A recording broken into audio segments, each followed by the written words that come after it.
The Charmcast, Charmcast, Charmcast. The Charmcast, Charmcast, Charmcast.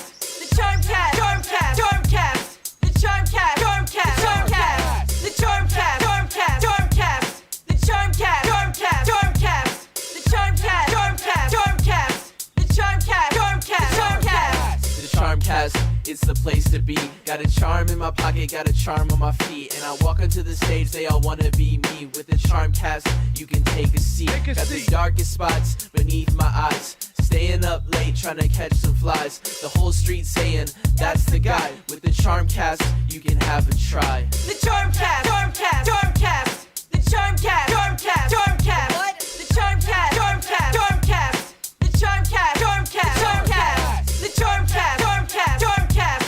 The Charmcast, Charmcast, Charmcast. The Charmcast, Charmcast, Charmcast. The Charmcast, Charmcast, Charmcast. You're listening to the Charmcast.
The Charmcast, Charmcast, Charmcast. The Charmcast, Charmcast, Charmcast. The Charmcast, Charmcast, Charmcast. The Charmcast, Charmcast, Charmcast. The Charmcast, Charmcast, Charmcast. The Charmcast, Charmcast,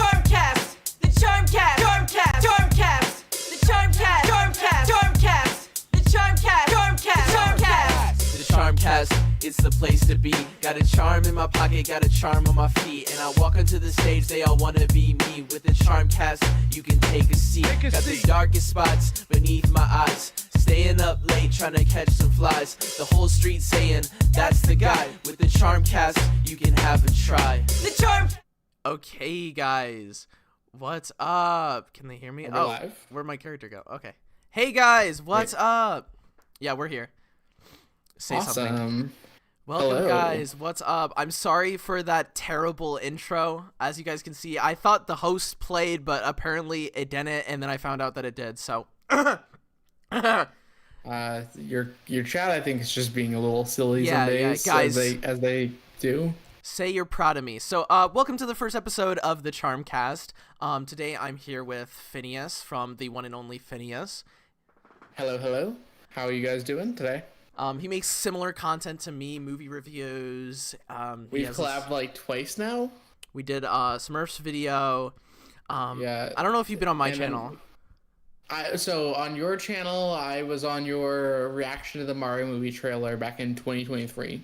Oh my gosh, I can't believe that was that long ago. But anyways, I decided I wanted to start this podcast because I've been on other podcasts and they never went anywhere, but like I've always liked the idea of just getting on and talking about whatever. Like everybody asks for my throat is going crazy, but Fine. everybody always asks me in like chat, they're like, review this, check out this trailer, check out this, and that's kind of like what you have to deal with when you become a movie reviewer. I'm sure you've gotten a ton of suggestions. So this is a way we can like answer all these people's that want to hear the thoughts on all the movies that are coming out. So that's what this is.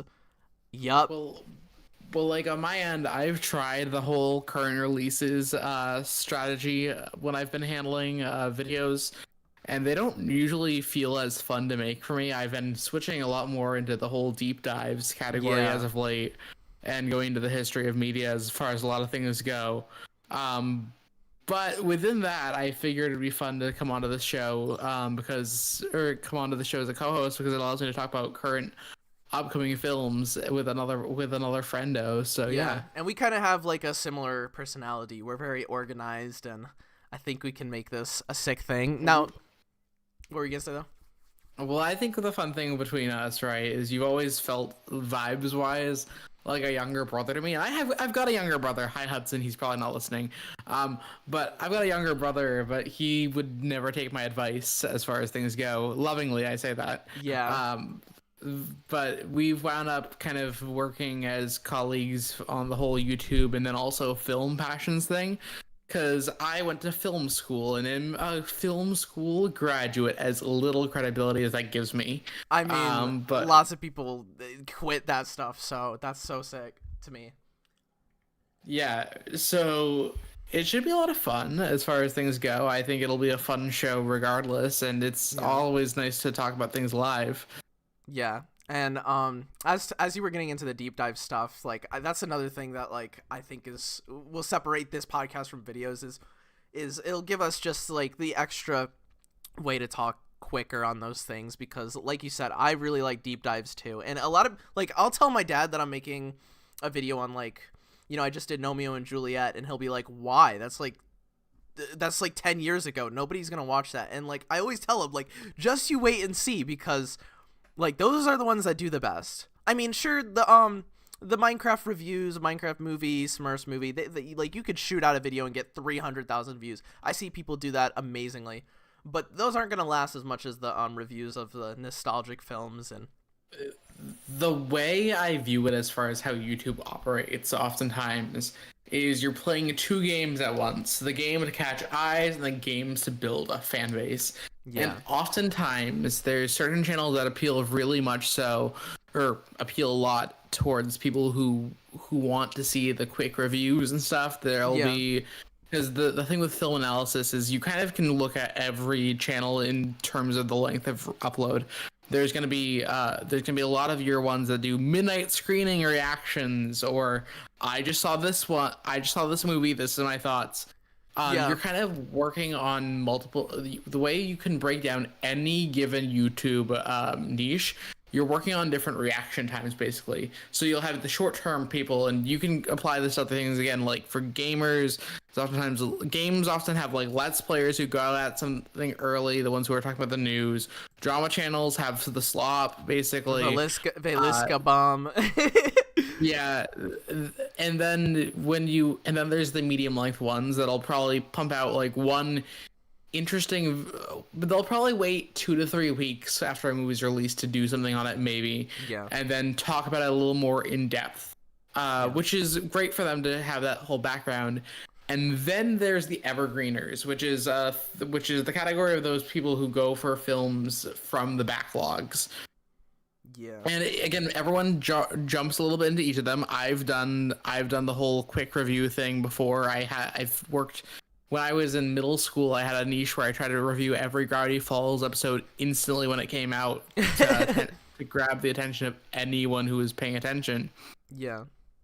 But there's trade-offs and things you need to learn about literally every medium, and yeah.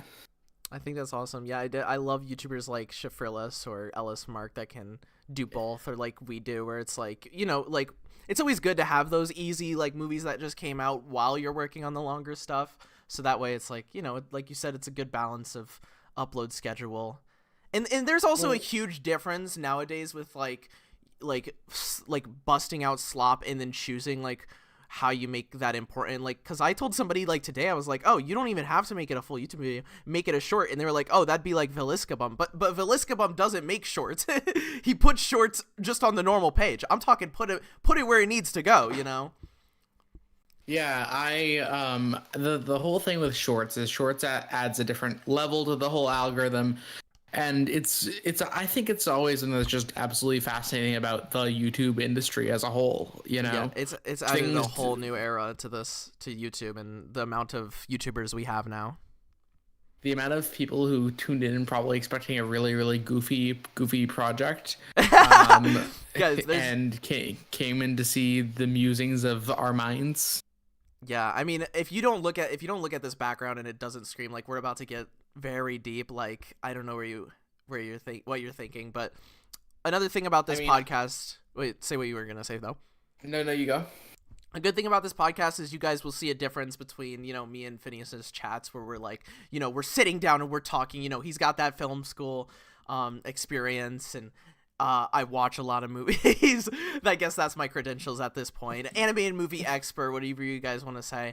Well, like, when you think about it, we've been planning on doing something between the two of us for a while now, right? Yeah. Like, and it's because we've got a decently fun dynamic to bring out where we are on a different page on a lot of things, similar pages on another one, but always in a way where it kind of can click within both ways, and we get along pretty well. Well, so it's you go. What's good about me is that, like, not to like to my own horn, but like, and you, it's like no matter what opinion we have, we'll always see what the other person has, even if it's the complete opposite. Well, again, there's so many people on the internet who wind up seeing someone's opinion and looking at it as a demonization against them as a person, either good or for bad. Because and I think the thing there that's so fascinating to me is it's an idea between media, whether you think it's good or not. Nothing where it's like this high moral judgment on if you liked a movie or not. Yeah. And it's something that beyond is fascinating to me as far as things go. I'm very interested in the psychology of the why people like certain things. Yeah, that's definitely what I like. I never, before I got into wait, somebody said the bouncing is getting disstated. Why are you bouncing again? It's just part of the VideoTuber, guys. I guess I can. Do you guys want it to be like? Is it hurting your eyes? Let me see if I can move this.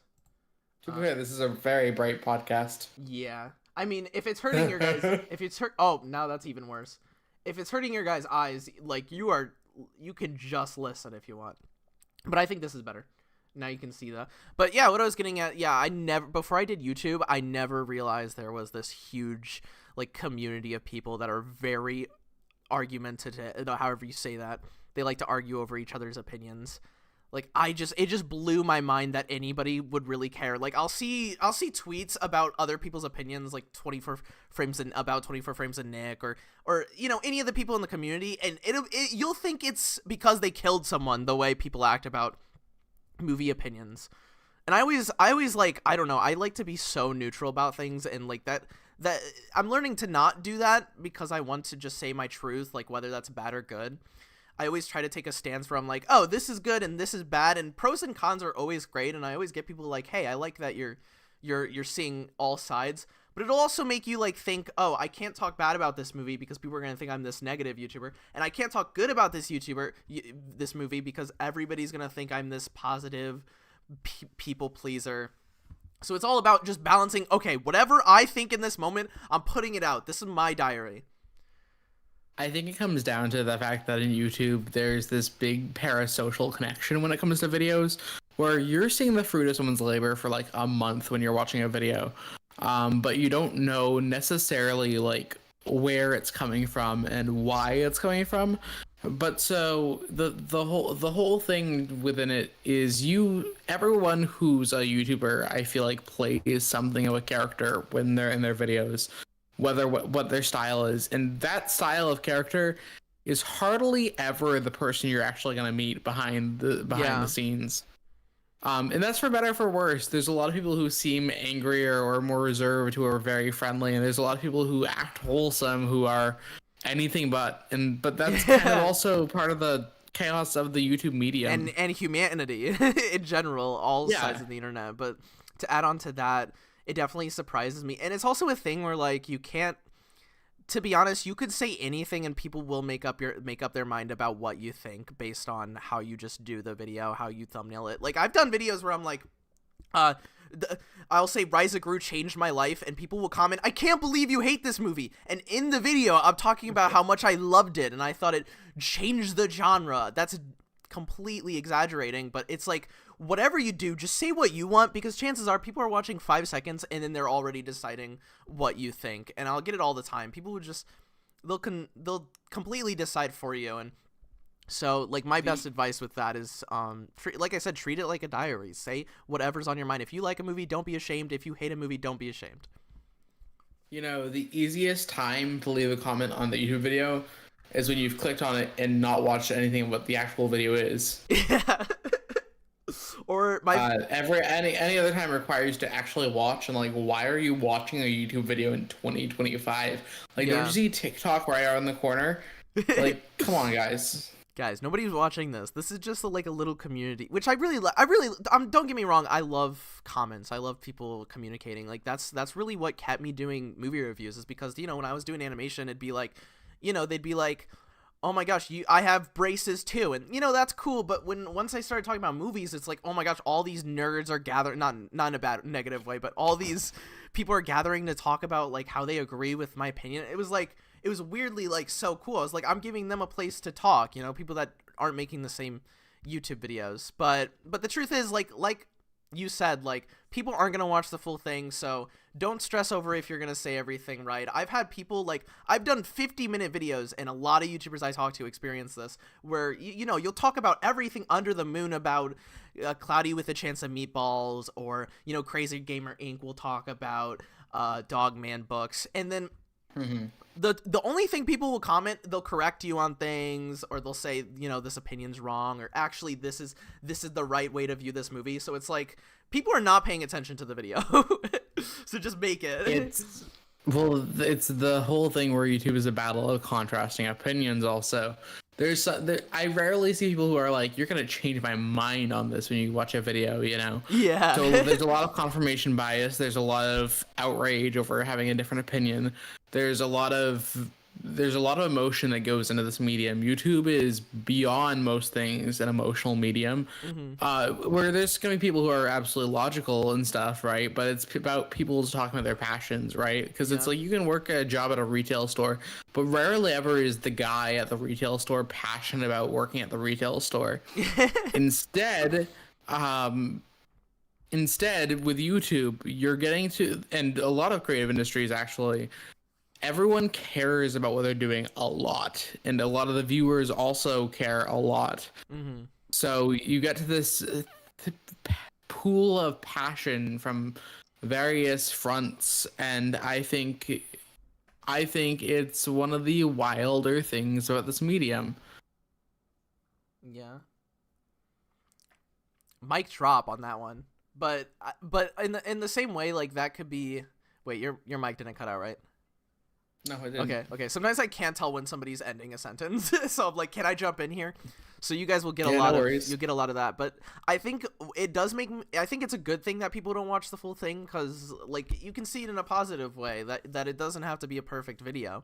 Like, I always stress about videos being bad, and then, you know, they'll just like it because you have a colorful character on it and you got a cool name. So, like, right, I think there's always a way to see something positive and to respond to people. And another thing I've learned as a YouTuber is like that's just what you're going to get. It's so easy to get defensive, and that's like something you have to learn about people having opinions on your opinions and the opinions you have on people's opinions. Like, it's just a constant, they're just going to constantly, you just have to learn how to take it and, you know, be like, okay, I'm glad you think that. It's like, you have to master the art of learning to agree to disagree.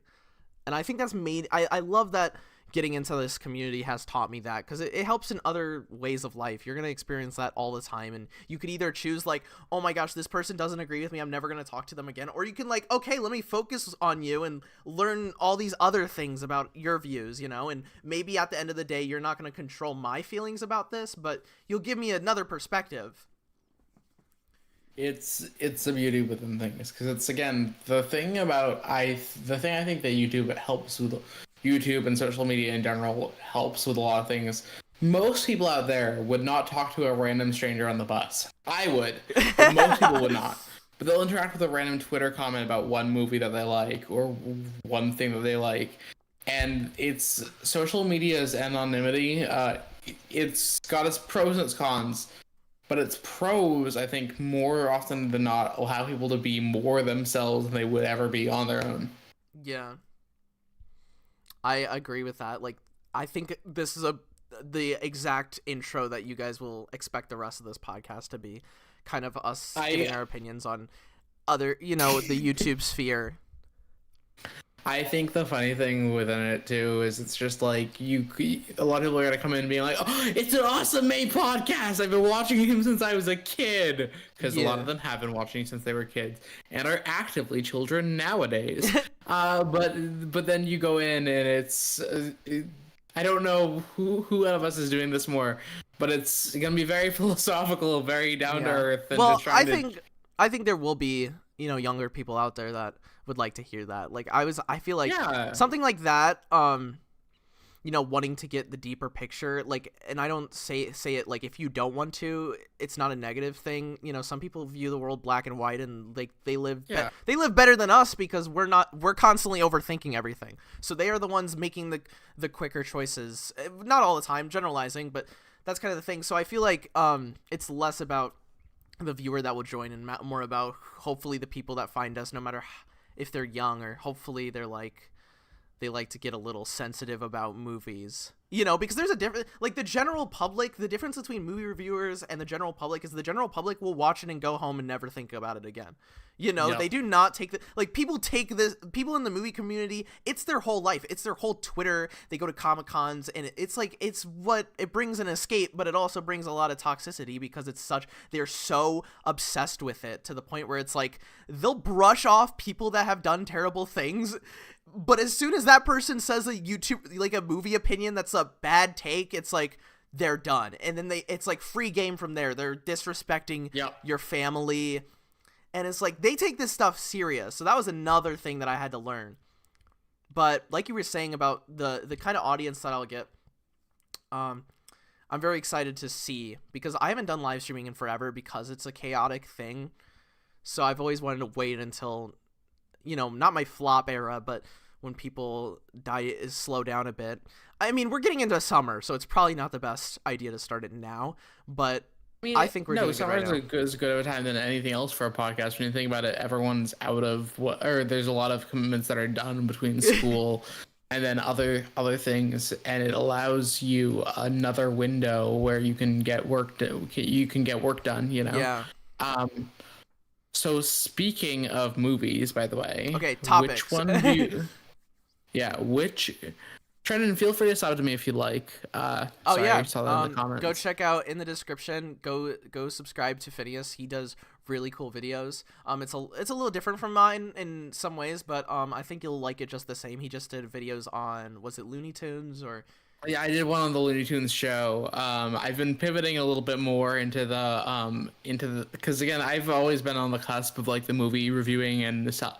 It's weird because it's like the thing for me when I think about it is I try to make my videos a little unique compared to what other things are. Yeah. You'll get the whole not slop videos, but like the current reactions, and those are a lot more like as is. But when I do a passion project or a deep dive, it's something unique-ish because like the Rankin Bass project that I've been working on is very much so. What if you got an Ellis Mark style like reviewer ranking wedged in a Defunct Land video on the history of Rankin Bass, basically. Yeah. That's the goal for that series. And then for these more series reviews are much more of what if we more don't analyze the episodes as much of a show and much more analyze what it represented for culture. So like the Looney Tunes show video is about how I view the Looney Tunes show to be the last like gasp of creativity that the Looney Tunes franchise has properly like had of relevance before it's kind of fizzled out within the 2010s and then also into the 2020s. Sorry, Day the Earth Blew Up fans. Long story. That's probably gonna be a topic for another day. But yeah, to add on to that, yeah, if you guys like Defunctland, that's a great example of Phineas's type of content. Maybe not in the same editing way, but in the terms of a talking way. Like, I definitely say Phineas has a little laid back. Like, if you're looking for Mr. Beast type editing, or a lot of YouTubers have this, like, all this captions and all these transitions, then definitely not a YouTuber for you. But his stuff is like... The funny thing is, objectively, I think me myself is a higher energy person than my YouTuber persona. I feel like, you know, like, I am a theater kid through and through as far as things go. But when I am analyzing, if you couldn't tell from the character art, yeah, no, of course. But like, when I'm actually like analyzing whatever the work is, I'm a much more not reserved, but much more like slow down. Thinking about it in a cultural context versus this made me feel like I've not gone on any like rants really within things. Oh yeah, for a good while the now. Screaming voice. Ideally, like, for like, you could ideally for me, one of the goals is you could throw on one of my videos as you're going to bed and just learn about something unique, you know. It's very podcast like in that way, or audiobook like I'd compare it to. But yeah, continue. Another thing I was gonna add about Phineas, I forget how we met, but another thing that's crazy about Phineas that we always talk about is like how many people you know in the community, despite being a smaller YouTuber per se. So, not gonna go into a lot of that on the first episode because I don't want to build a certain reputation on there. Yeah. But no, it's a fun story. I've been behind the scenes of a lot more than people would realize. Yeah. And within several communities I have ties to. Don't worry about that. Well, I only bring it up because it's like it's just a good way to like get an idea of you, but I'm not saying it in a way that you're like a leech or, you know, somebody like there are definitely YouTubers out there that are like, oh, we only know them because like during the, I won't even say his name, but when people were doing react, like all these group channels were coming together and reacting to memes, and so a lot of the YouTubers of that day were becoming like, oh, I just know them because they're in a Mr. Beast video, or they're in a CMC video, or you know, Dream SMP, and so a lot of them were just like, nobody knows what they're making, but they know people. But I definitely think you're different because like you were actively consistently making stuff, and that's also why, you know, you know people, like, because I've experienced that too. I feel like I'm definitely getting used to like knowing people that like 5 years ago that I would be like blown away that I would ever talk to, you know, and then and not to say like everybody instantly thinks that's like oh, he's flexing or something, but I just genuinely just think it's awesome. It's like it's a great thing. It's like it shows you how easy it is to form a community, and these people that when you were younger, like Evan 2HD or like YouTubers you watched when you're a child, you think it's like so like they're in a whole different dimension, you know, like that's like Hollywood to you. It's like, oh, I could never make films because only Steven Spielberg can do that. And it's like as I get older and in the community, I'm like, oh, these are all regular people that, you know, sometimes there is like a higher up or other things supporting this person doing these crazy things, but a lot of the time it's like you realize how easy it is. Well, the thing in the end of the day, YouTube. So I'll use this spiel in this episode. I'll probably go on this again. So the thing that I've always found unique about YouTube and a lot of online fame is crowdsourced. Not in the sense that it's like a Kickstarter where you're paying your money to see a project get made, but it's crowdsourced in the sense where people get to basically rise if they're good at what they do. Which is, I think, a beautiful level of like how things operate. Yeah. In mainstream Hollywood, there's always some kind of a barrier to pass, right? On YouTube, why we also hear about so many people being awkward or bad people, right, is it's because even people who don't have much of like either social grace or the traits that make people popular within things, a lot of them can come to their own on the online platform and emerge as figures. And then they get opportunities that are in Hollywood. Like I've always thought of like that like, you know, people like maybe you don't see that anymore. YouTubers, like I'll talk about this in my next video, but you don't see YouTubers have huge opportunities like they did, because it's just such a, with shorts, it's such a different ball game. Everybody's a YouTuber, to put it lightly, you know. So with all these new things. So it's interesting to see, like, you know, back when Markiplier was getting huge, like he had like, they all got so many crazy opportunities, which they still are getting. You know, Dan TDM was still in the Minecraft movie, but it was like a crazy time during the start of YouTube with like Shane Dawson had a movie, Fred had a movie, like, so it's definitely, I definitely say that it is harder to branch off.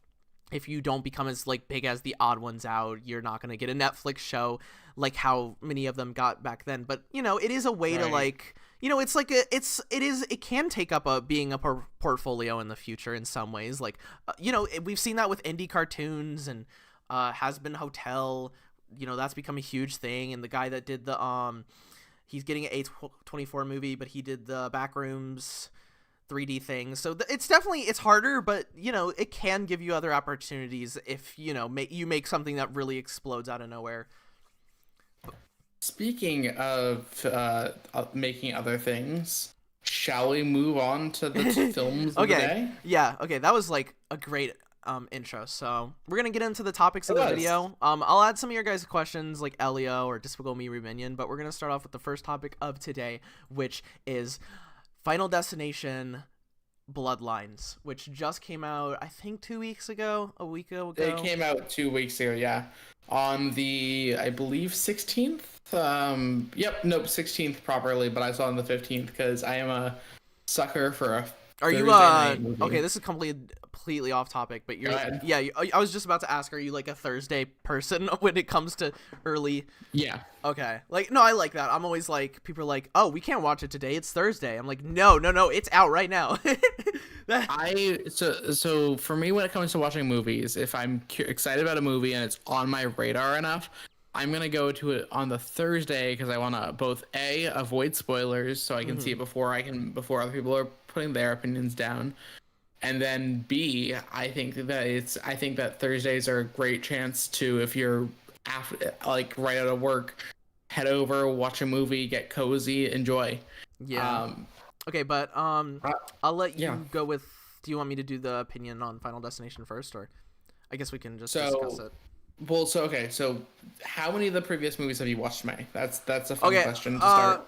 I watched the first 30 minutes of the first one and then turned it off. Okay. So I'm like the worst person to talk. I think it's just like, it's, you know, it's one of those movies that it's really over the top. Like you could almost compare it to, I would say close to Scream, but a little more over the top than that, closer to like epic movie, where it's like, it's about to be really silly. It's like playing Mortal Kombat. It's like, it's so out of this world that you can't help but laugh, even though it's crazy stuff is going on that's traumatizing. It's like, and I didn't love that watching the first one and trying to get into it. I was like, ooh, I cannot take this acting. I'm sorry. But the new one, I'll get into that. But I really liked it. So it definitely changed my mind on how I thought about the movies.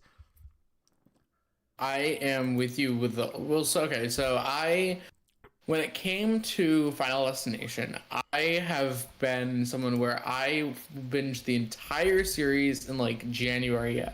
I think it was from like January 13th through the 16th. Let me double check. I mean, hey, I believe it. We believe you. Sorry, I watched the first one on the 8th, and then from the second one to the 5th one, I watched them across 4 days in January of 2025.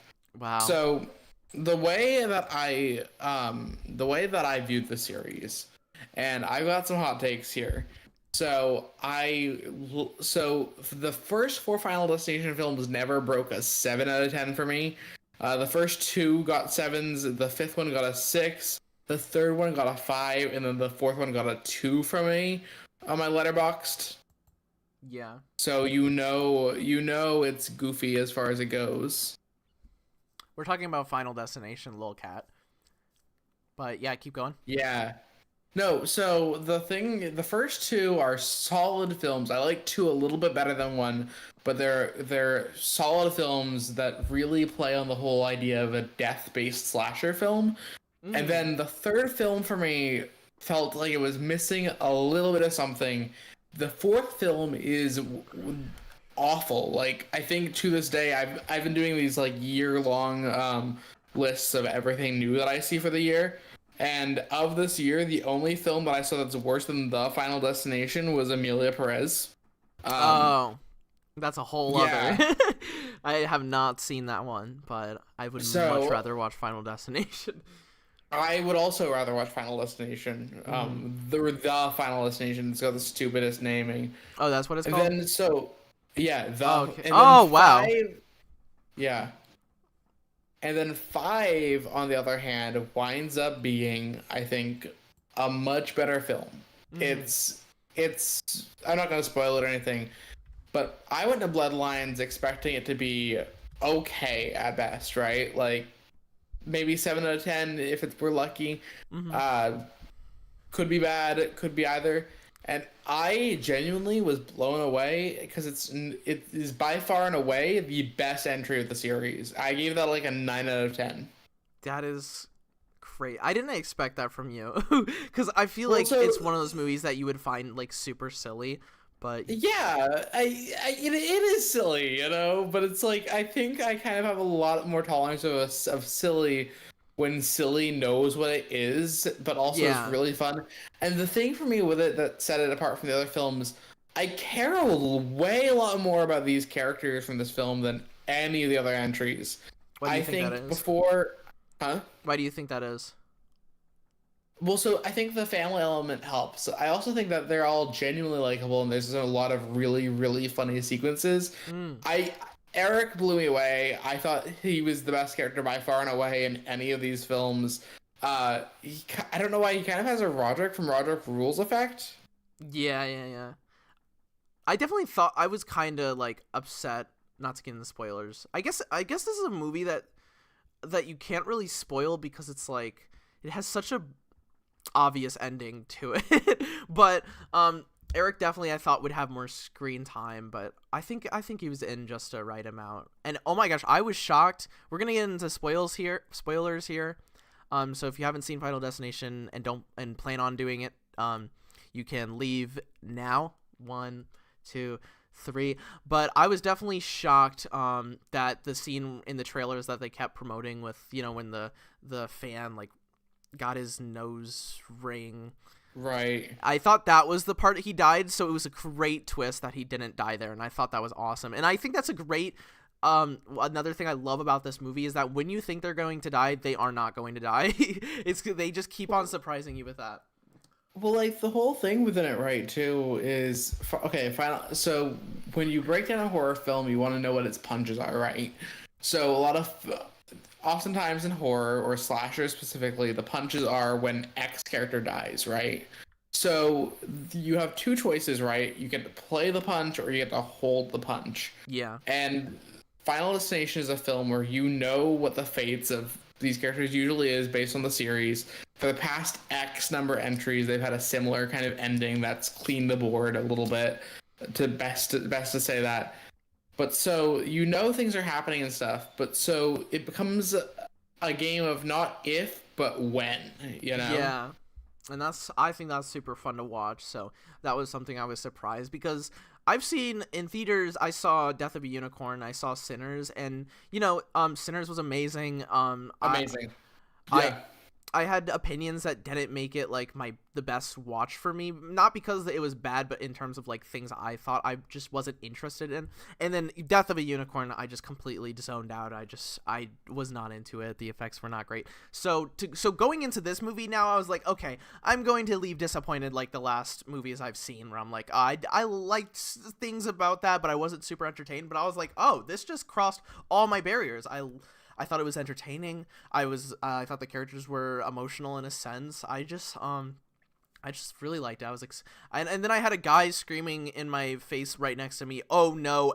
Like before every death, you know, when the penny showed up, and you're like, "Oh, something's about to happen." I love when the theater reaction is just, "Oh no!" And then he noticed I was laughing, and he looked over at me. He was like, "Oh no!" And I was like, "Wow, this is this is like I was like ready to go home and tell everybody that this was just the best experience I've had. And now Minecraft movie experience was better, but for obvious reasons. I mean, so for me, as far as that goes, it was really cool seeing a live audience for something. Because again, the thing that I think theaters have a bit of a premium on compared to a lot of other things is the whole live experience of it. You know, you're paying for the reaction and then the quickness to see the film compared to watching the actual film. Because every film comes to some kind of streaming service, but you don't get the crowd's live reactions. And for me, as a filmmaker and stuff, I find that to be as interesting as the film itself oftentimes, because it tells you so much if you just go in and see the audience. And occasionally get some bad audiences, right? Like audiences that are filled with children wind up reacting weirdly. The weirdest thing is if you go into a film that has a child focus and a child audience and you get no reactions at all, and that's when you know the film's bombing with the kids. But so for me, as far as it goes, I went in early, had a good experience with it, got out. Basic, simple as that for me. The next, the thing within the film too, though, is I think the character writing was a lot better. And again, the dynamics between the characters, right? So the Final Destination series has had characters that are technically family, but it's not gone through with that too much yet, where all of them are connected.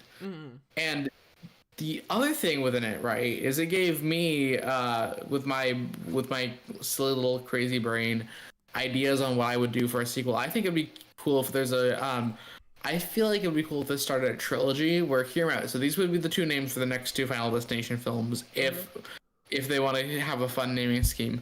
Final Destination Timelines and Final Destination Lifelines. That'd be interesting. Get So Phineas in the studio right now. Blood, Time, Life. Yeah. That might be a good theory of what they're already planning, to be honest. If it is, and you heard it early on this Charmcast, you owe Phineas subscribe. But no, go. Now again, spoilers. I'm trying to speculate. Do you think spoilers? Are you okay with me talking about spoilers, Phineas? I'm fine. Okay. So basically, the entire family dies.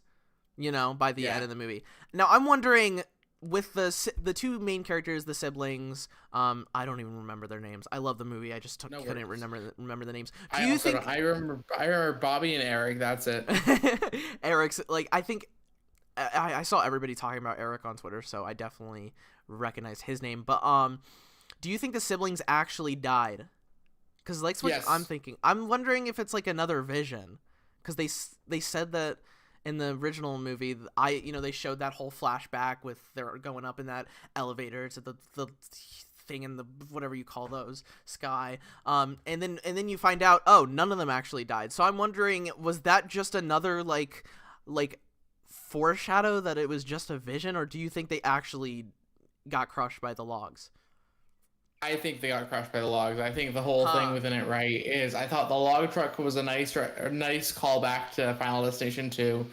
And then also, I thought that the whole thing within it, right, there's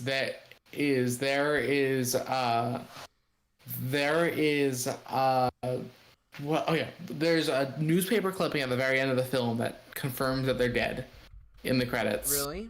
Oh, I should have stayed for the credits. I did not pay attention. But wait, I don't remember. Is every single movie in Final Destinations like new characters every time? Like, is it like? Yeah. So there's two characters that have carried over. Clear lasted about 2 films in the series. She's probably the best of the legacy characters in the series in my book. I thought she was really good, but then there's also Bloodsworth, who you see when they went to the hospital to meet the guy, and it was his last role in the franchise because his actor passed away. But the whole thing with it and stuff too is he's come back as a person that the survivors go to in every single one of these. Mm-hmm. So that was him saying goodbye to the audience as a whole with his last lines. That's crazy. Okay, that makes a lot of sense because, to the average viewer like me, normie watching, I was like, oh, they really chose that route. Like, you expect that the whole thing with, like, they're gonna, he brought the sister back, and then, they get that whole scene where it's like, oh, no, her heart was still running, so, and then they all died. I was like, oh, that's, in some ways you're like, oh, should I have even watched this movie if, they were going to all die anyway? But then I was like, I actually kind of like that. I haven't seen many movies do that, and this was like the perfect route to just kill all the characters and start fresh the next one. I thought they weren't going to do it because, I don't know, it was Eric would be the fan favorite or the sister would be the fan favorite, and then they'd have to put her in the next one. But they were like, nope, they're all gone. So that was Final awesome. Destination is when you get down to it, an anthology series about people chased by death itself. Okay, I did not know that, but I'd really like to hear that. Shall we move on? Yeah, let's do what it. were you gonna add, though? But no, what would you give the score out of 10? I know I gave it a 9 out of 10, but what did you think from this film? Probably close to a 9 out of 10, the same 8.5 out of 10. It's definitely like, I hate to give things like that 10 out of 10s because movies that I really love, like Coco or the Lego Movie, those are like 10 out of 10s to me, and I don't think I'll rewatch Final Destination. I might.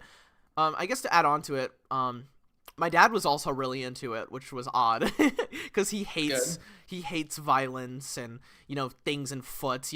Dads are those type. This is a whole different topic, but I love dads in theaters that are like, ooh, when like there's a nail in the foot or they like physically recoil at it. So I didn't think he was gonna like that, but that definitely surprised me. I think everything about the movie surprised me, but it wasn't something I'll go back to. On purpose. Maybe like, I'm scrolling through HBO Max or whatever it's going to be added to, whatever studio it did, whatever Hulu. Then I might watch it, but other than that, I probably won't. But 8.5 is probably my score. 8 out of 10. Fair. No, that's understandable. Anything you want to add to that? Or no, I think that's fair. Shall we move on? Okay, I'll let you introduce the next topic. So next film on the docket that we decided for today is the one that I think probably more of your audience is caring about. It's the live action Lilo and Stitch that they decided to make. Yeah, I've seen a lot of people say that one. Another thing I've seen is people keep asking me to do a video on it. To answer that question, I learned that I'm going to do 2025 video and like, yearly wrap up videos like everyone else does. Cause I like Lilo and Stitch, but I don't think I like the original movie as, like, I definitely love it. I'll go back and, it's wholesome and I love Stitch. I don't think it's a movie that I'm obsessed with like other people were. And that's why I think Disney remakes, not only are they just so dumb because it's like, why? It's an insult to the animation. That's, because like everybody loves the separation of live action and then animated.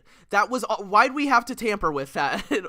We don't need a live action How to Train Your Dragon. They could have easily made another live action dragon movie with that same cast, but they didn't because they don't get to have that. They wanted the How to Train Your Dragon name, Well, when you think about it, I always think of it as a live action remake has two purposes between the studio. I feel like, right? One is to be like, oh, remember that thing? You liked that thing. Well, now you get to see it again in theaters, right? It's essentially a glorified re-release of a popular film.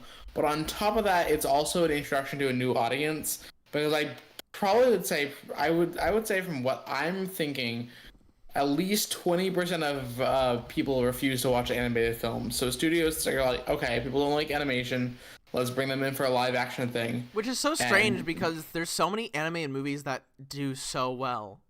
Look at Illumination. Right. So it's so weird that they've gotten that idea. And I guess it's because I also just think it's because live action is, they can spit those out quicker than animation. Like, sure, once you'll get Zootopia that makes $1 billion in the box office, but why not shoot out 10 live actions in the span of 5 years and get more than that?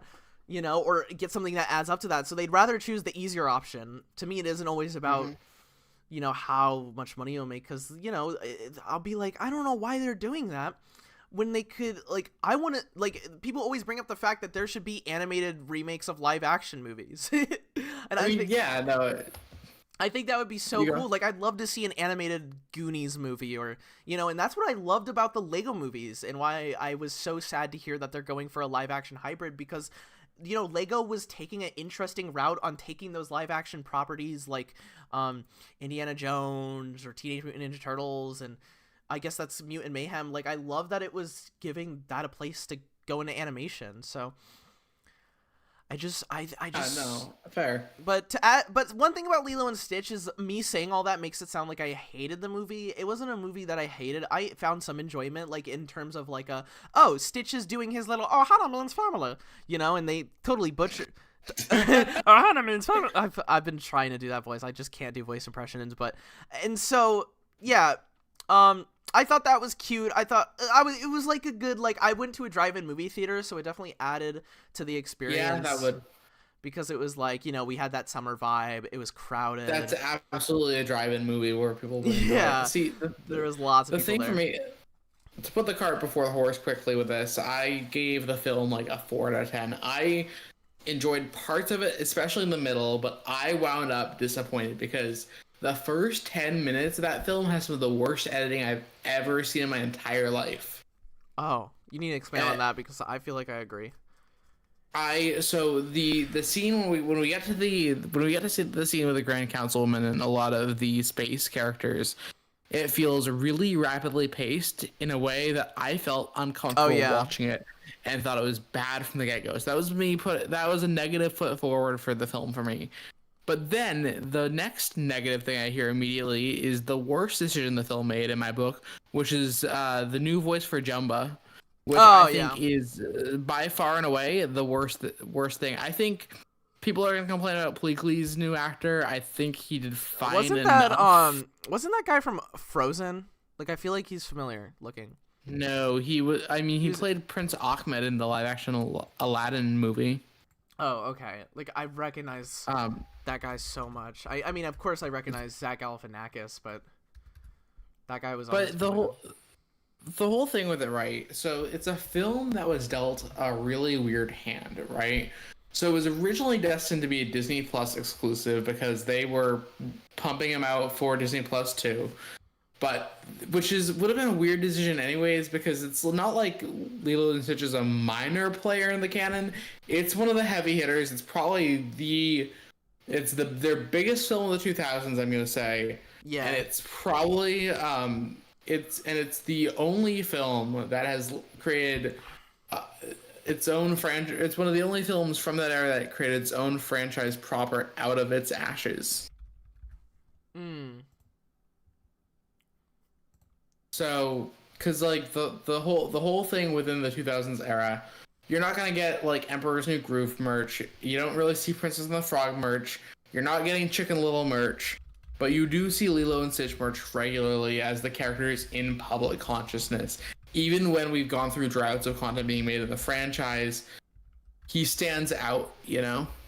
Yeah. Yeah, I definitely agree with a lot of the complaints. I'm definitely not the best person to speak on it because, you know, yo, what's up, Scott? That's one of my good friends. Okay, sorry. But you're good. But yeah, to get into it, I thought it was kind of like people like I told people that I liked it, and they were like all this other stuff that I didn't even realize that they took out a huge character, and I was like, oh, I need to go back and watch Lilo and Stitch. There was some definitely weird choices with like Ohana means family, and then they kind of butchered that in the end. That's one of the huge complaints. And then like somebody said in the chat, Pleakley not doing drag, which first of all seems like they took it out for obvious reasons that we all know. But another thing that makes me mad about it is that that's just such a fun idea. Like, it just could have been such a fun joke added to the movie. They ruined a lot of the jokes. I thought when the chubbier guy, to put it bluntly, dropped the his what do you call those ice cream. I just thought it was so lackluster. There was just like all the jokes didn't hit, and then like you said, a lot of the editing style reminded me of Bohemian Rhapsody, where it's like cut. Yeah. And it's like no breather, especially the opening.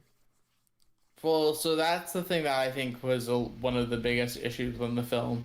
So the thing for me with the film is I think it's got like a 2 out of 10 opening act, a 6 out of 10 middle, and then also like a 1 or 2 out of 10 final act. Oh yeah. I think the ending and the decisions there were weird, and I think the whole thing is the film fundamentally missed in the oven a lot of the points of the original one. And from what I've been hearing and researching, the original film was made in the void, so no Disney CEOs or anything could affect how it turned out, right? Chris Sanders has a vision. He is to this day one of the most visionary directors in the animated landscape, because his work, I guess he also did the Croods a little bit. Yeah. I don't consider the Croods part of this, but like did he handle the live action? Huh? No, he was not part of the live action, but he did the original Lilo and Stitch, the How to Train Your Dragon, and the Wild Robot all on his filmography reel, which I think is really impressive work. Yeah. So who directed this one? The live action one? This was directed by the person who directed Marcel the Cell with Shoes On. Oh, I did hear about that one. I've not seen that one, which is crazy because I heard that one was good. Oh yeah, I've also heard that. Oh, Chris Sanders voices Stitch. Yeah, he also did that, and I thought he did a good job in the live action too with that. Again, yeah, I don't fault as much the actors that existed, but yeah. I definitely, that was, I guess to put the only good thing I'd really say is, Stitch keeps that cuteness. I don't think Stitch has an ugly look to him. I think Blakely looks disturbing in my opinion. Oh, yeah. But Stitch himself, it's like, at least they did that okay. The little girl they got for Lilo did fine, it definitely, you can tell it's acting from an 8-year-old, obviously, but for what she was given, it's awesome, and she did a good job. That hurts to hear. What exactly? Sorry, I just reading the chat. But I guess my rating for this Lilo and Stitch would be, I gave it 3 out of 5 on Letterboxd, which now that I gave it way too high of a score compared to movies that I gave the 3 out of 5 that are actually good. So yeah. I'll probably go back, but like I don't want to just gonna keep on getting more of them. We're gonna get more of them either way, but I'm like just keep your opinion off of it. But I understand them. So I think by disagreeing, I think it is worth engaging with them things in the cultural zeitgeist. I think the whole thing is you cannot like a film, but getting your opinion out there and unpacking it is a big thing within films. And unfortunately, the whole thing with Disney is they're gonna make a Disney $1 million with this. Yeah. This weekend's box office had the most successful Memorial Day of all time, weekend of all time, I think. It made more than the original one, which is really depressing. It also beat Mission Impossible at the box office. Wow. Okay, I'm actually surprised. I'm actually surprised no one decided to Barbenheimer Mission Stitch Possible. Is it still lagging for anybody? Somebody said it was lagging. It seems like it's repairing at this point. Wait, is the mic cutting for y'all? Let me check this. But yeah, you're right. Let me check though. Wait. Maybe can they not hear us?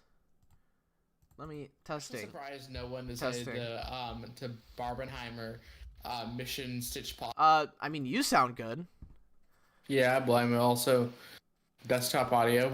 How close to your mic are you? I'm like a sizable distance. Oh, I think it was my phone. Okay, somebody's saying it's their phone. Maybe it's my Wi-Fi. It should be good now. I mean, somebody just said Mission Impossible, so they're hearing it. Okay, seems all right to me. Yeah. Okay, thank you, guys. Okay, I shouldn't... Somebody's going to be listening to this later and, like, halfway through the podcast, we're like, is it working? That's the only problem with live podcasts is that you're going to get issues, and we're about to talk about them. But we're going to move on. Wait, what's your score for this one? I gave it 4 out of 10. 4 out of 10. I mean, that's fair. We haven't... The other thing is, I think when we go into what our scores are going to be, oftentimes I probably would tend to be the person who rates things a little bit lower. Yeah. Well, that's kind of the thing people kind of don't like about me is that I'll like a movie or even with music, I'll be like, oh, that has sound. I like it. Or, oh, that has, and I guess in some ways that can make me like, just like I don't look for the deeper picture, but I think it just depends, I think with Lilo and Stitch it's like so easy for people to be like instantly like, oh, so angry about it and all these things that we've said a million times, and some people it to me it feels a little bit like a hive mind, but I understand the complaints, and I get that, giving negative things will hopefully make a little impact, because I don't think Disney, I mean, when people say Disney, they instantly think of the corporation, but these are people, that sometimes don't even have control of what they're working on. It's just a new job. It's like, my dad doesn't want to work on machines all day, but that's what he's got to do. So when people hate on Disney, it's easy to see it as like, oh, this evil corporation's doing it. So, and they join that hive mind, but it's definitely like that's just what they're doing. But where was I going with that? I think the thing within it too, right? I tend to be someone where it's like I tend to be less nowadays, right? Less emotional as far as movies go, right? Like a 4 out of 10 for me. It's not the worst thing ever. The things that I'll like start pointing out that they're much more bad rapidly is like anything that's like a 2 out of 10 or 0. Mm-hmm. I think because those are the ones where you get the films like Dear Santa or 2 out of 10s are more of like we'll save that for another episode. Yeah, 2 out of 10s I feel like are much more of a passionate like I don't think this is good, this is awful, and then 1 out of 10s I feel like are much more of this is really really bad but kind of in a unique way, Yeah. Like I respect probably 2 out of 10s and 5 out of 10s the worst on my rating scale. Okay. 5 out of 10s oftentimes feel like just nothing films, Yeah. I definitely don't think Lilo and Stitch is like a so bad it's good or anything like Dear Santa. I just think it's like like that's the sad thing about the live actions is that they like some of them are terrible, but a lot of them they just exist. And I don't know. And I like some of them. I'll be that guy who says that I like the live action Jungle Book a good bit. Oh yeah. I think You go.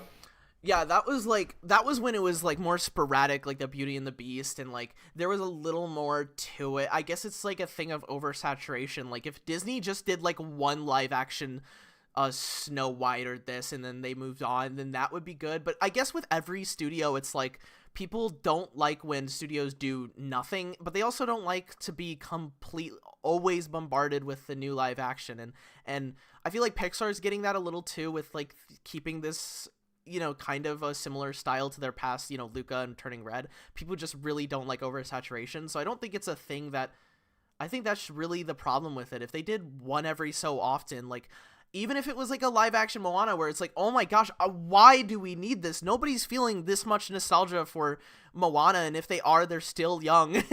They can still rewatch this, but like I think it would be fine if it was just more every once in a while in between Encanto or Big Hero 6. It just sucks that because they're doing so many live actions, it feels like there's not as many original of their animated films that they were doing so good at.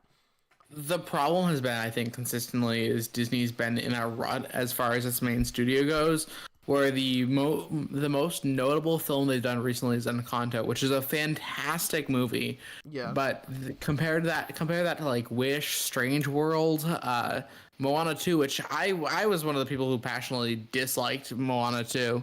Yeah. I'm very anti Moana 2. But when you think about things right, it's very much so. You think that they're putting all the resources into these live action remakes, and they often are. But it's just I think it's a lot of the studio misunderstanding what things do be and stuff within things. Yeah. It's the thing when it comes to that, if you want to capitalize on the nostalgia of a property, you want to re-release it and let people see what they loved first. But oftentimes studios have misunderstood that and been like, what if we just did it again? And they're making more money that way, but it definitely is going to impact. And we saw things until the Lilo and Stitch remake starting to go south. Like Snow White was notoriously bad, from what I heard. But yeah. Yeah. Okay. Sorry guys, we get so deep into these topics, so we do have to cut it short at 8:50. But we'll probably have a topic or two left. But I guess to end that, it's like there's nothing we can do about it, but there was still definitely issues. Next topic. Zootopia 2 trailer. I guess that goes with Disney. We were already getting there. Yeah. I heard you liked it a lot. I felt like I didn't like it a lot. No, I thought it was I thought it was Matt. It's a trailer. The snake guy's in it.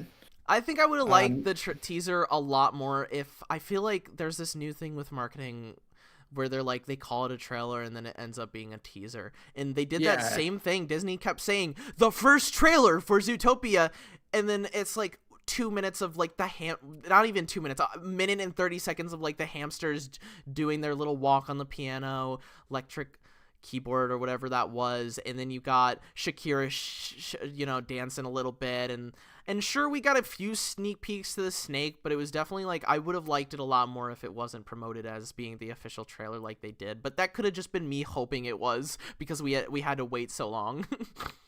Right, no, I get that. But I still have high hopes. I think one thing, I don't think this one started as a Disney Plus movie, right? Like Moana and Lilo and Stitch.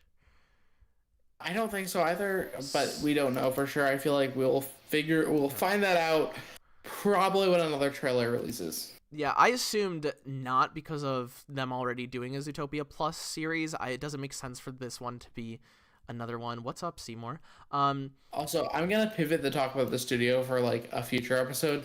Okay, yeah, that's good. That makes more sense. The next episode will be more live action based, so yeah.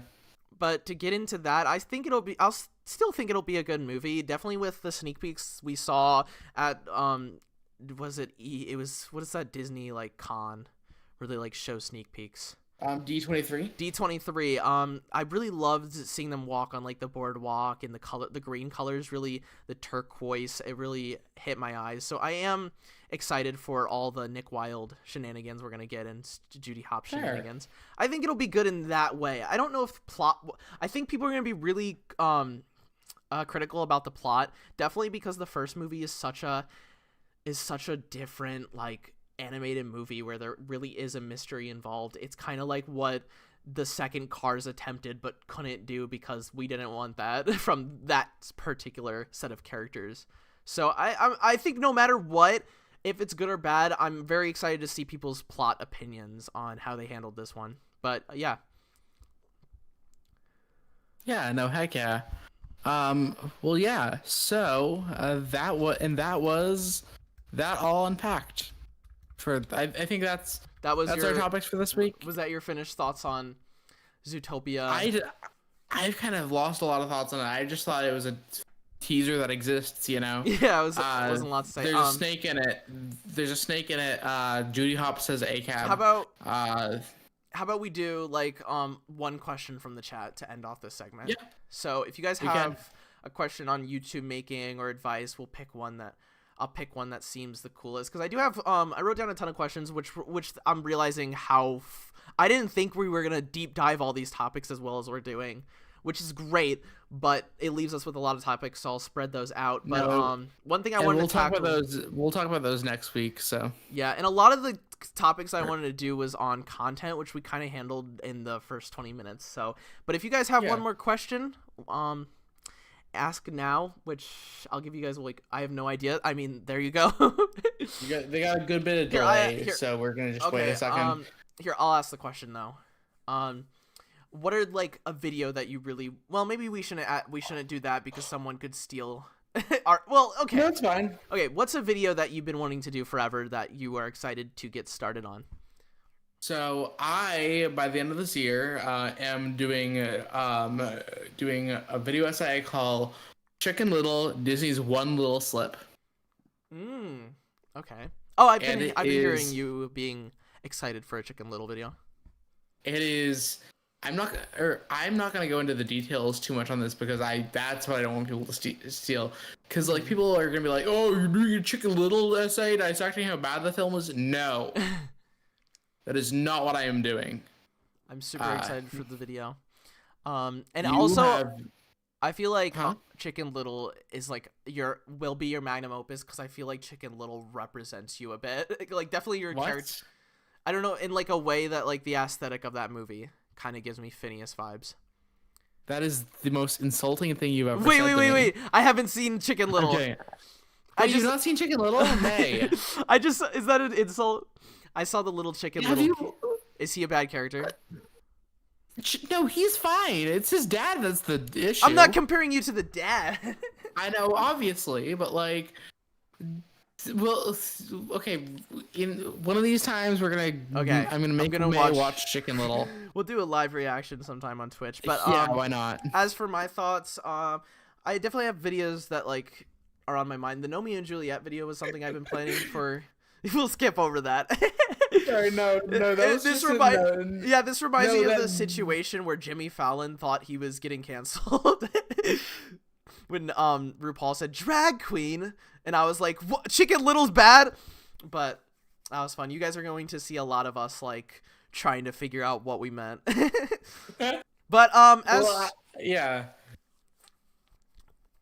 as for Romeo and Juliet video I wanted to do for a while, so that's out. I definitely suggest to watch it. I think that I really like that video because it had all the things that I wanted to cover. But something that people have been asking for a lot is the collab I did with Haminations 2 years ago. So I'm finally finishing up that one. So that's kind of the next big video, and I'm super excited. One, I'm scared because it was 2 years ago, so my voice was, way different, and then I was stuttering a lot because, I'm a huge fan of Haminations, so.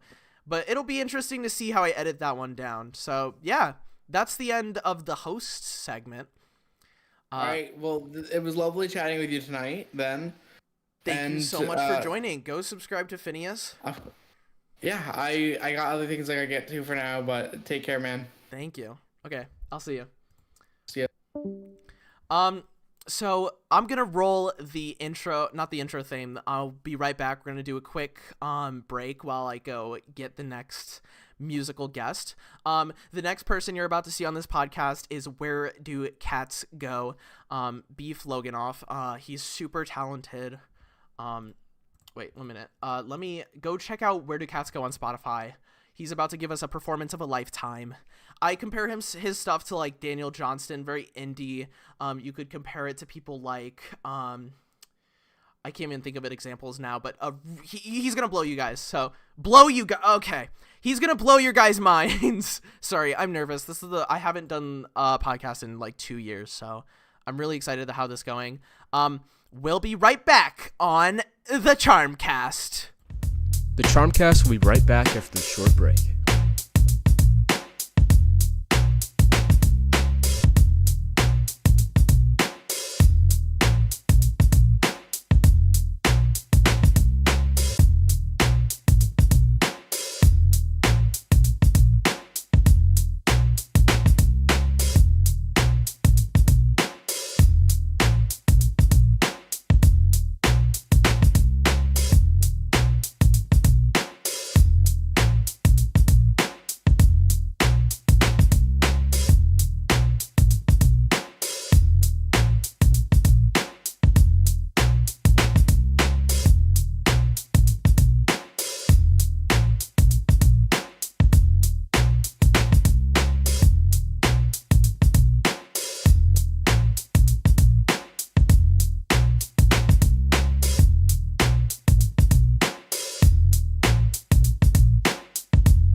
Musical guest.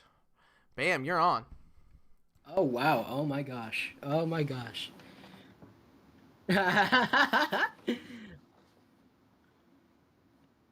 Oh! Did you do it? Did you do it? Are you believe? Should I check? Should I make sure? What's up, guys? We're oh my here, gosh.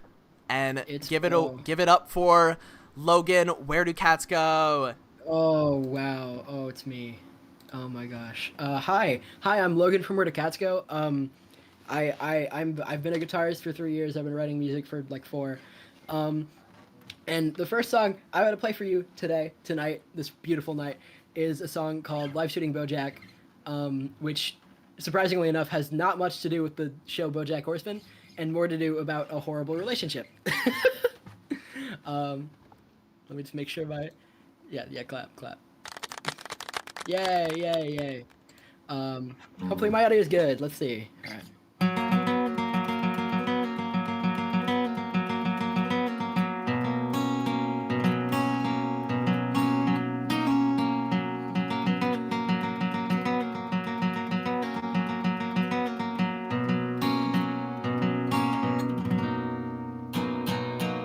I'm a walking contradiction. You are the spots that show up when I rub my eyes. I'm a dirt cheap fail musician. You are the one I come to when I'm out of lines. I'm a child who's much too trusting. You are the friend I believe tells me no more lies. I'm the one who has to show up. You are the one who always misses my eyes. It's alright, I'm okay. Oh, we can do this another day. We can spend some time, reverse our lines. Maybe be complete enough to stay. I tell you now, my mind's been plowed, and now I'm clean of all my doubt. I know you're there, and I'm not scared. I don't wanna see you in my nightmares.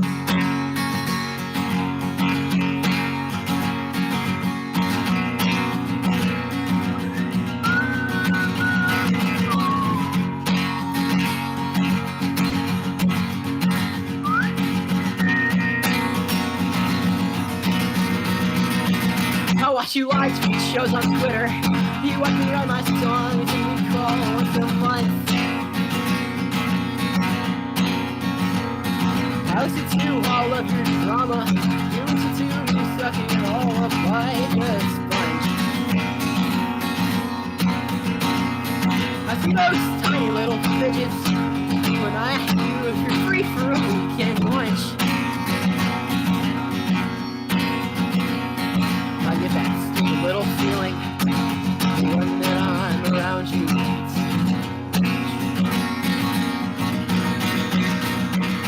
Not alright, then okay. How can I handle another day where you spend your time rehearsing lines, never feeling comfy enough to stay? I tell you now, my heart's not proud, but now I realize all the doubt. You're never there, and I'm still scared. If you'll be in my nightmares.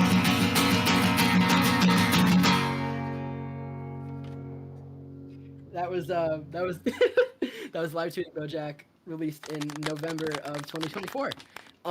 Speaking of releases, this song hasn't been ever. I wrote it at a young age, and you can kind of tell, but I'm still really proud of it. This is Something to Flaunt, recorded originally in, I believe, early 23. Like, yeah. All right.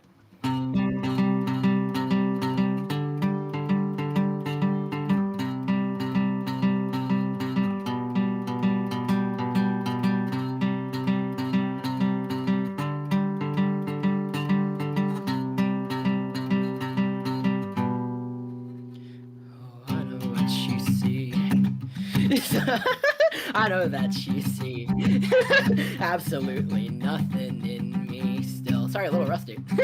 What a thrill. And I know what you know. Oh, you just want me out of here for good. No, I should. And I know that you want me to be perfect. Well, I still just can't be what you want.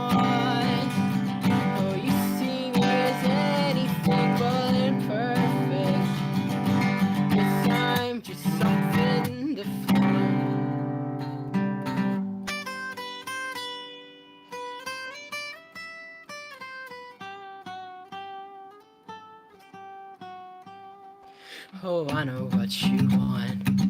A boy to toy with until you are done. How fun. Oh, well, I know what I need. And it's someone who respects me for me. But I see. Oh, I think that you want me to be happy. You're failing at what you want. Oh, I see me isn't anything but happy. Oh, guess I'm just something to flaunt. Guess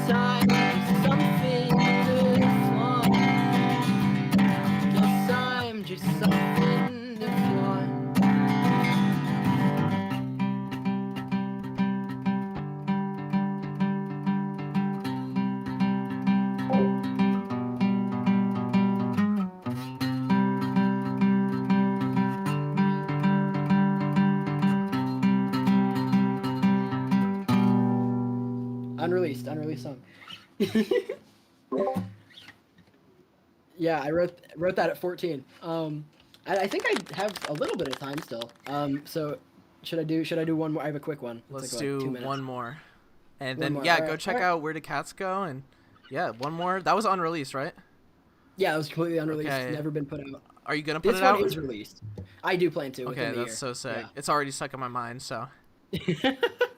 This is Friend Request, which was released in January, I think, of this year.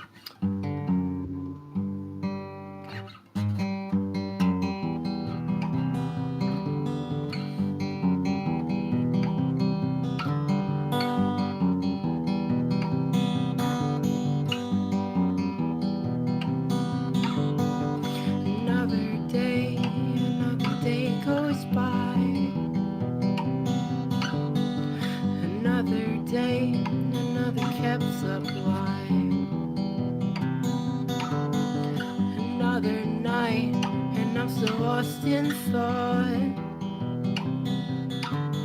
Another night, or I'll just say I'm not. I'm taking too much time looking for changes. I'm looking for changes, the kind that never come. Maybe the problem is the cause and the range is too far away, and I'm begging for something new to come. I wanna be your friend, but don't know how to say it. I don't want this to end, but it's not right to stay in. I'll beg you day and night for a chance at rejection. I'll say that you're so bad, but it's still all projection. I wanna be your pal, but don't know how to do it. I wanna be there now, but never could go through it. I'll beg you night and day for a chance at redemption. Maybe now this time could be a new exception. Maybe now this time could be a new exception. Maybe now this time could be a new exception. Maybe now this time could be a new exception.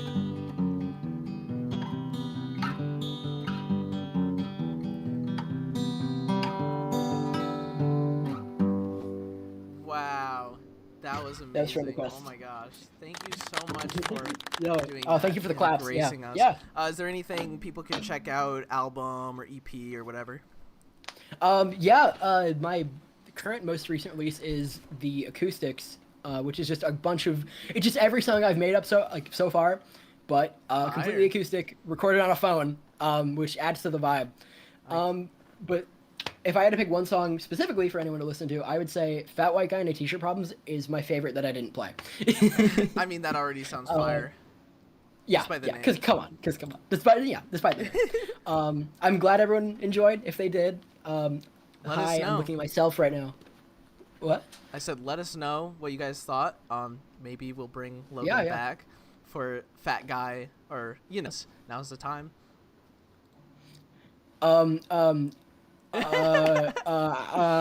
Awesome is awesome.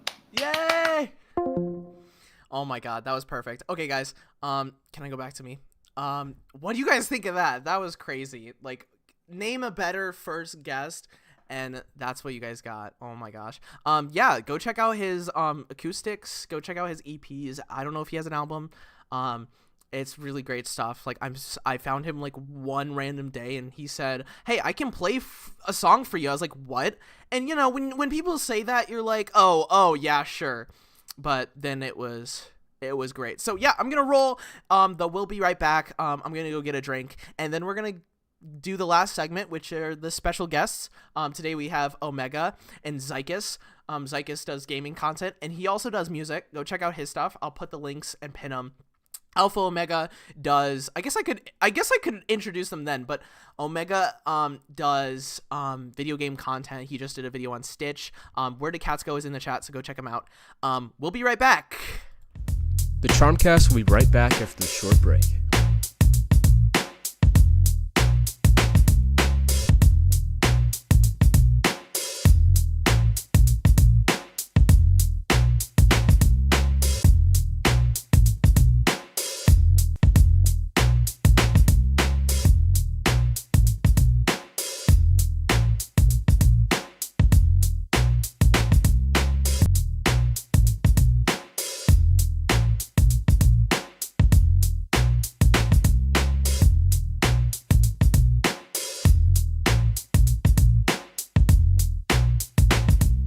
Bam! Oh, wait. Oh, I forgot to make your OCs. Guys, 1 minute. I have to roll the intro again. Garrett, we'll be right back. The Charmcast will be right back after the short break.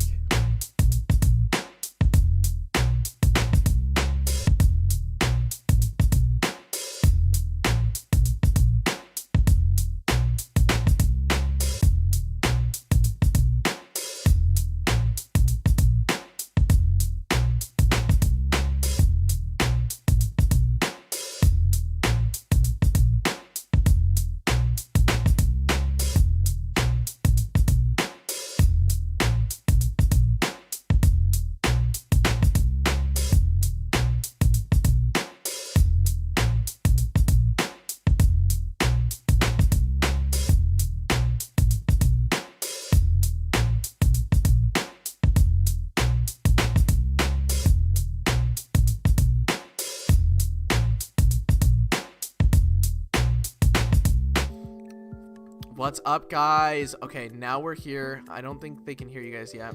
I'm gonna put on your... I need to find the browser source. Let me copy this. I don't know if it's working, though. Can you guys talk real quick? Oh, okay, Hello? it's working. Cool. It's just not working for Zykus for some reason. Oh. Zykus, talk. Say words. Okay, Omega's showing up, but not... Okay, I'm just gonna download your guys' profile pictures and put them out there, so you guys won't be moving. All right. It'll be fine. Give me 1 second, guys. I'm sorry about the intro music being annoying. You guys just have to deal with that. I think it's fire, but it's fine. Sorry to disappoint. Let me get... Okay, we got Omega's profile picture in there. We'll put him on the one chair. And then we'll put Zykus on the big chair. The big goat. Oh yeah. Oh yeah. Oh yeah. Yeah, okay. What's up, guys? Welcome to the guest segment. Let me know if you guys can hear the elevator music that I added. I just added a media file, so it should work. But today, for the guests we have now... Starting off, we have Crystal Omega. I always say your name Alpha Omega for some reason, and then I remember that I don't think he would call himself Alpha. But yeah, introduce yourself if you want. Hello everyone. My name is Omega, though on YouTube I'm called Crystal Omega, and I am a content creator who does videos about the wonderful world of licensed games. I just put out a video about all the Lilo and Stitch video games, and yeah, that's basically what I do on YouTube, and I'm very, very happy with how it's going. I already told this to Omega, but I never watch gaming content except for Foco and Get Mads, and Omega has just added, and I think that's a great thing. You feel like you're just... I don't think Zykus is paying attention. Hey everyone. No, I am. I think my internet is just duking itself right now. Us? Okay. Yeah, I can hear you. Okay. Okay. Variety, make music. I have an EP called Soft Spoken that you guys can stream. It's on Spotify. It's on almost every platform. And I have an album on the way. So that's pretty sick. Yes, yeah, we'll get into all that and more. So yeah, I recently became friends with Omega after, friending him on Twitter. I didn't think he had social media, so definitely should have reached out sooner. So I'm so glad I did. And Zykus, I've known him for a while. I was on his podcast, the Dupe Cast, and that kind of started our friendship. And we've done a ton of collabs. Maybe you guys have heard them before. Routine, a Cell Phone, Fire, and so yeah. But I don't we're gonna get into questions. This is the time where you guys can ask questions. Is my internet lagging? That's probably why I sound so frantic. But yeah, you guys, this is the part. I think I'm really behind the live. Is the live working for you guys? Or are you guys not even watching it? Let me check. I have it open. Yeah, It it's seems open for fine. me. Oh, okay, cool. Yeah, I it's think fine for I me. think it glitched out for a minute because I was opening the Google Docs, so that's probably it. I think and definitely the lag issues. But to start off, I guess the first question is like, what got you guys into content? We'll start with Omega. What got me into content creation is about like years ago when I was like very little. I watched a lot of like countdown artists like who do like top 10 video game bosses, top 10 like